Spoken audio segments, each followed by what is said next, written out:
তৃণমূল হেরে গেছে বলে আপনি চেঞ্জ করলেন। তৃণমূল জিতলে তৃণমূলেই থাকতাম।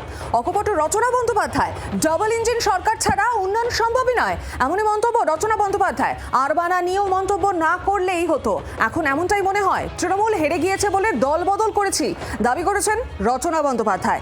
যখন তৃণমূল ছিল তখন কাজ করতে পারিনি, দিদি বলতো রাজ্যের কাছে টাকা নেই। অল্প সময়ে ভালো কাজ করেছেন মুখ্যমন্ত্রী শুভেন্দু অধিকারী, বললেন রচনা বন্দ্যোপাধ্যায়। বিদ্রোহী শিবিরে ইতিমধ্যেই যোগদান করেছেন রচনা বন্দ্যোপাধ্যায়, আর এবার মুখ্যমন্ত্রীর প্রশংসায় পঞ্চমুখ রচনা।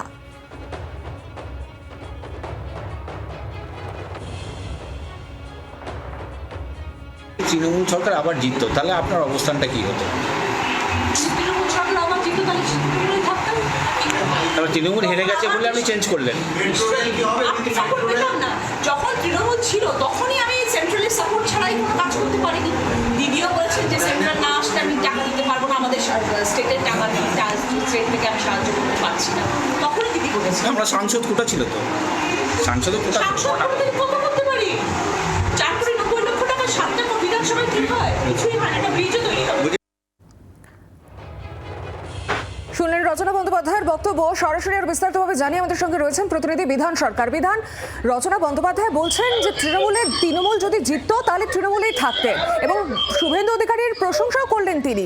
ঠিক কি কারণে এমন মন্তব্য করলেন?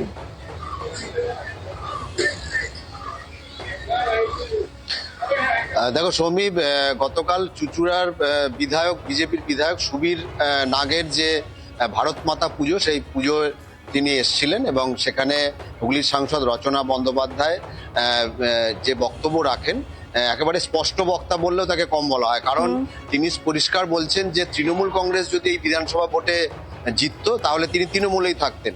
পাশাপাশি দেশের প্রধানমন্ত্রী নরেন্দ্র মোদী এবং রাজ্যের মুখ্যমন্ত্রী শুভেন্দু অধিকারীর ভূয়সী প্রশংসা করেছেন তিনি, এবং কাজ করার ক্ষেত্রে তৃণমূল কংগ্রেসে তিনি যখন সাংসদ হয়েছিলেন তারপরে তিনি অনেক কাজে বাধা পেয়েছেন, এমনটাও তিনি জানিয়েছেন। পাশাপাশি তিনি বলেছেন যে ডবল ইঞ্জিনের সরকার হওয়ার ফলে এখন অনেক উন্নয়ন হবে, কাজ হবে, এবং সরাসরি তিনি বলছেন যে মমতা বন্দ্যোপাধ্যায়কে যখন তিনি বারবার বলেছেন কাজের কথা, যে এলাকায় উন্নয়নের জন্য টাকা লাগবে, তখন মমতা বন্দ্যোপাধ্যায় তাকে জানিয়েছিলেন যে রাজ্যের টাকা নেই, কেন্দ্রের কাছে গিয়ে দরবার করতে। অর্থাৎ তিনি পরিষ্কার করেই জানাচ্ছেন যে তৃণমূলের তিনি যখন সাংসদ সেই অবস্থাতেও কিন্তু সেই কেন্দ্রের দ্বারস্থই হতে হয়েছে। অর্থাৎ এখন যেহেতু ডবল ইঞ্জিন সরকার হয়েছে, এখন এখানে ভালো কাজ হবে, এমনটাই তিনি মনে করছেন। পাশাপাশি যে আরবানা মন্তব্য নিয়ে সমালোচনার ঝড় বয়ে গিয়েছিল, যে তিনি যে আবাসনে থাকেন সেই আবাসনে একটা স্ট্যাটাস রয়েছে, সেই বিষয়টা নিয়েও কিন্তু তিনি মুখ খুলেছেন। সৌমি, একেবারে বিধান, ধন্যবাদ তোমাকে। আর এই নিয়ে কল্যাণ বন্দ্যোপাধ্যায় তিনি কি বলছেন শোনাই। এরা সব সুযোগ সন্ধানী ভদ্র মহিলা, এরা রাজনীতিতে পচা, এরা মানুষের কাছে ঘৃণার প্রাপ্ত হয়ে গেছে। এই 20 জনকে আর 60 জনকে মানুষ কিভাবে ঘৃণা করছে জানেন? Hotel Management with AI. Join IIHM, International Institute of Hotel Management. শুনলাম কল্যাণ বন্দ্যোপাধ্যায়ের বক্তব্য। তৃণমূল জিতলে তৃণমূলেই থাকতেন, এমনই মন্তব্য রচনা বন্দ্যোপাধ্যায়। ডাবল ইঞ্জিন সরকার ছাড়া উন্নয়ন সম্ভব নয়, আরবানা নিয়েও মন্তব্য না করলেই হতো, এখন সেটাই মনে হয়, এমনটাই বলছেন রচনা বন্দ্যোপাধ্যায়। তৃণমূল হেরে গিয়েছে বলে দল বদল করেছেন, এমনই দাবি তার। বর্তমানে তিনি বিদ্রোহী শিবিরে যোগদান করেছেন। যখন তৃণমূল ছিল তখন কাজ করতে তিনি পারেননি, দিদি বলতো নাকি রাজ্যের কাছে কোনো টাকাই নেই, এমনই বললেন রচনা। অল্প সময়ে ভালো কাজ করেছেন মুখ্যমন্ত্রী শুভেন্দু অধিকারী। মুখ্যমন্ত্রী এবং প্রধানমন্ত্রীর প্রশংসায় পঞ্চমুখ রচনা বন্দ্যোপাধ্যায়। বিদ্রোহী শিবিরের সাংসদ রচনা বন্দ্যোপাধ্যায় এবার মুখ্যমন্ত্রী এবং প্রধানমন্ত্রীর প্রশংসায় পঞ্চমুখ।